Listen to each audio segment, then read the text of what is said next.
ఉమ్మడి పాలమూరు జిల్లాలో స్థానిక సంస్థల ఎన్నికలకు సర్వం సిద్ధమైంది. ఉమ్మడి జిల్లాలోని 24 మండలాల్లో మొదటి విడత ఎన్నికల నామినేషన్ల ప్రక్రియ మొదలైంది. నేటి నుండి 29 వరకు నామినేషన్లు స్వీకరించనున్నారు. వచ్చే నెల 3న అభ్యర్థుల తుది జాబితా డిక్లేర్ చేస్తారు. ఉదయం 10:30 నుంచి సాయంత్రం 5 గంటల వరకు ఈ నామినేషన్ల ప్రక్రియ జరుగుతుంది. ఎలాంటి ఇబ్బందులు తలెత్తకుండా అధికారులు ఏర్పాట్లు చేశారు. మరింత సమాచారం మా ప్రతినిధి శంకర్ అందిస్తారు. ఉమ్మడి పాలమూరు జిల్లాలో స్థానిక సంస్థల సమరానికి సర్వం సిద్ధమవుతుంది. ఉమ్మడి పాలమూరు జిల్లాకు సంబంధించినటువంటి 24 మండలాల మొదటి విడత సర్పంచ్ ఎన్నికలకు సంబంధించి నామినేషన్ల ప్రక్రియ నేటి నుంచి స్టార్ట్ అవ్వబోతుంది. ప్రజెంట్ మనం జోగులాంబ గద్వాల జిల్లాలో ఉన్నాము. విజువల్స్లో చూడొచ్చు. ఇదంతా కూడా క్లస్టర్లు వైడ్గా కూడా దీన్ని డివైడ్ చేశారు. ఎందుకంటే ఏ జిల్లాకు సంబంధించినటువంటి ఆ జిల్లాల్లో క్లస్టర్లు ఉంటాయి. ఇక్కడ మొత్తం కూడా 6 క్లస్టర్లుగా దీన్ని డివైడ్ చేశారు.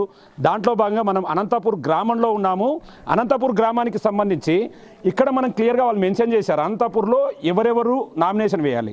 ఎస్సీ జనరల్ వచ్చింది అనంతపూర్, బసవాపూర్ మహిళా జనరల్ మహిళ వచ్చింది, బస్రా చెరువు బీసీ మహిళకు వచ్చింది, వీరాపురం జనరల్కి వచ్చింది, పుటాన్పల్లి బీసీ మహిళ.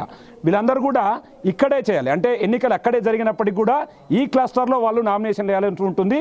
ఉదయము 10:30 నుండి సాయంత్రము 5 గంటల వరకు కూడా దీన్ని పూర్తి స్థాయిలో దగ్గర నుండి చూస్తున్నారు అధికారులు. ఇక ముఖ్యంగా ఈసారి 3 పిల్లలకు సంబంధించినటువంటి నిబంధనలు ఎత్తివేయడంతో ఆశావాహుల సంఖ్య కూడా క్రమక్రమంగా పెరిగింది. ఉమ్మడి జిల్లాలో స్థానిక సంస్థల ఎన్నికల సమరం అనేది కూడా పెద్ద ఎత్తున ఉండబోతుందని చెప్తున్నారు. ప్రధానంగా మన దగ్గర ఏదైతే క్లస్టర్కు సంబంధించినటువంటి ఆర్ఓలను కూడా నియమించారు. ఎక్కడ కూడా ఎలాంటి ఇబ్బందులు తలెత్తకుండా వచ్చే అభ్యర్థుల నామినేషన్ దరఖాస్తులను సరైన రీతిలో పరిశీలించి చూస్తారు. ప్రస్తుతం మన దగ్గర ఆర్ఓ గారు ఉన్నారు. ఆయనతో మాట్లాడదాం. సార్ చెప్పండి సార్, నామినేషన్ల ప్రక్రియ ఏ విధంగా కొనసాగబోతుంది? ఈ రోజు నుంచి ఎప్పటి వరకు ఈ విధి కొనసాగుతుంది? సార్ ఈరోజు ఉదయం 10:30 నుంచి సాయంత్రం 5 గంటల వరకు ఇట్లా 3 రోజులు, శనివారం రోజు వరకు 27, 28, 29 రోజులకు నామినేషన్ స్వీకరించడం జరుగుతుంది. సో 28కి స్క్రూటినీ, 30వ తేదీ స్క్రూటినీ ఉంటుంది. 31వ తేదీ వచ్చేసి లిస్ట్ డిస్ప్లే చేయడం జరిగింది. తర్వాత వాటి మీద ఏమన్నా అబ్జెక్షన్స్ ఉంటే అప్పీల్ ఉంటుంది. మొత్తం మీద 3వ తేదీ రోజు వాళ్ళు ఏమైనా ఉపసంహరించుకుంటే 3 గంటల లోపల ఉపసంహరించుకోవాలి సార్. ఆ తర్వాత ఫైనల్ క్యాండిడేట్ అభ్యర్థుల లిస్ట్ అనేది డిస్ప్లే చేయడం జరుగుతుంది. సార్ అంటే మేజర్గా అంటే సర్పంచ్ పదవికి పోటీ చేయాల్సినటువంటి అభ్యర్థి మీ దగ్గర ఇవ్వాల్సినటువంటి ధ్రువపత్రాలు ఏంటి, వాటి పరిశీలన ఏ విధంగా ఉంటుంది? సార్ 21 సంవత్సరాలు పూర్తిగా నిండి ఉండాలి నామినేషన్ వేసే రోజుకి. అదేవిధంగా అఫిడవిట్ వాళ్ళు ఒకటి సమర్పించేది ఉంటుంది. దాంట్లో 2 సాక్షుల సంతకం ఉండాలి, నో డ్యూ సర్టిఫికేట్ ఉండాలి. అదేవిధంగా డిపాజిట్ ఫీజు చెల్లించేది ఉంటుంది. జనరల్ అభ్యర్థులు అయితే 2,000 రూపాయలు సర్పంచ్ అభ్యర్థికి, వార్డు మెంబర్కి అయితే 500 రూపాయలు, అన్రిజర్వ్డ్ మామూలు రిజర్వేషన్ క్యాండిడేట్స్ అయితే 250 రూపాయలు, సర్పంచ్కి అయితే 1000 రూపాయలు, అంటే ఎస్సీ ఎస్టీ బీసీలకు ఈ విధంగా ఇవ్వాల్సి ఉంటుంది. సో అంటే మొత్తంగా ఇక్కడికి వచ్చేటప్పుడు ఎలాంటి నిబంధనలు పాటించాలి? పూర్తిగా అంతా కూడా పర్యవేక్షణ మీ పర్యవేక్షణలో ఉంటుంది. ఎట్లాంటి నిబంధనలు ఉంటాయి ఇక్కడ? సో 100 మీటర్ డిస్టెన్స్ లోపల ఉండాలి. ఎక్కువ మిగతా వాళ్ళందరూ లోపలికి 4 మాత్రమే రావాలి. నామినేషన్ వేసేటప్పుడు అతను వెంట ప్రతిపాదకుడు, 2 అతని వెంట సహాయకులు కూడా రావచ్చు. 4 మాత్రమే రావాలి. ఒక అభ్యర్థి గరిష్టంగా 4 నామినేషన్ సెట్లు వేయవచ్చు ఒక అభ్యర్థి.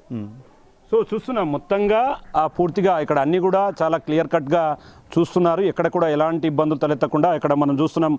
పోలీసు పారా కూడా ఏర్పాటు చేశారు. ఎందుకంటే సెంటర్ల దగ్గర ఎలాంటి చిన్న సమస్య వచ్చినా కూడా పోలీసులు దగ్గరుండి చూస్తున్నటువంటి సిచ్యువేషన్ మనకు ఓవరాల్గా కనిపిస్తుంది. ఇక ఇదంతా కూడా మొదటి విడతకు సంబంధించి ఈ రోజు నుంచి 29 వరకు నామినేషన్ల స్వీకరణ ఉంటుంది.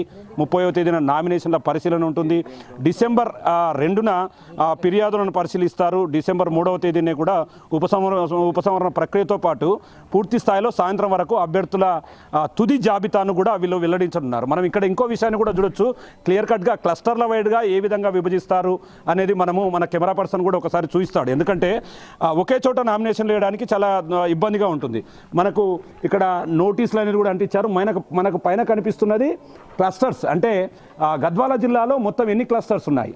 మనకు అనంతపూరు, ఆత్మకూరు, అదేవిధంగా చిన్నోనిపల్లి, లతిపూరు, పూడూరు, పెరుమల ఇట్లా చేస్తారు. కాబట్టి ఎక్కడ కూడా ఇబ్బంది రాదు.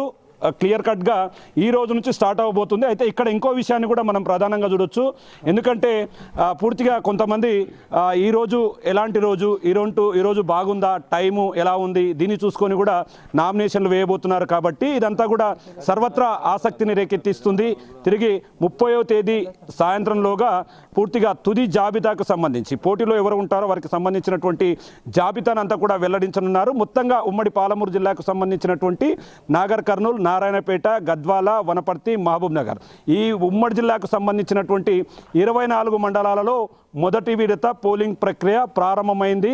ఆయా జిల్లా కలెక్టర్లు దీనికి సంబంధించినటువంటి పోలీసు వ్యవస్థ కూడా ఎక్కడికక్కడ ఎలాంటి ఇబ్బందులు రాకుండా చూసే ప్రయత్నం చేస్తున్నటువంటి పరిస్థితి ఉమ్మడి పాలమూరు జిల్లా వ్యాప్తంగా కనిపిస్తుంది. ఇది ఓవరాల్గా ఈరోజు నామినేషన్ల ప్రక్రియకు సంబంధించినటువంటి అప్డేట్. కెమెరా పర్సన్ నగేష్తో శంకర్, బిగ్ టీవీ.